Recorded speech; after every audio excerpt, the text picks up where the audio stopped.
Hi friends, எல்லோருக்கும் வணக்கம். இன்றைக்கி நம்ம ராகவி சேனலில் என்ன பார்க்க போகிறோம்னா வைகுண்ட ஏகாதசி பற்றி தான் பார்க்க போகிறோம். அதுக்கு முன்னாடி புதுசாக பார்க்குறவங்க ப்ளீஸ் சப்ஸ்கிரைப் பண்ணுங்கள், லைக் பண்ணுங்கள், ஷேர் பண்ணுங்கள்.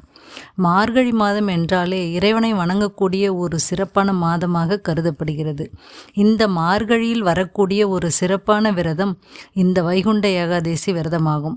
வளர்பிறையில் வரக்கூடிய இந்த ஏகாதசி விரதம் புண்ணிய பலனை தரக்கூடியதாகும். வருடம் முழுவதும் ஏகாதசி விரதம் இருந்த பலனை இந்த மார்கழியில் வரக்கூடிய ஏகாதசியில் விரதம் இருந்தால் பெறலாம். இந்த ஏகாதசி திதி விஷ்ணுவின் ஆசியை பெற்றிருப்பதால் அன்று விரதம் இருந்தால் மோட்சம் கிடைக்கும் என்பது ஐதீகம்.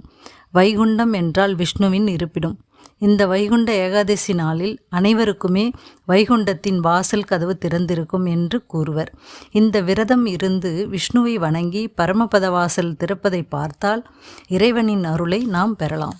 ஒவ்வொரு வருடமும் பெருமாள் கோயில்களில் உள்ள பரமபத வாசல் எனப்படும் இந்த சொர்க்கவாசல் அதிகாலை 4 மணி முதல் 6 மணிக்குள்ளாக திறப்பர். இந்த வருடம் 2025ஆம் ஆண்டு ஜனவரி 10ஆம் தேதி வைகுண்ட ஏகாதசி வருகிறது. ஜனவரி 9ஆம் தேதி பிற்பகல் 2:52 மணிக்கு தொடங்கி ஜனவரி 10ஆம் தேதி பிற்பகல் 12:49 மணிக்கு ஏகாதசி நிறைவடைகிறது.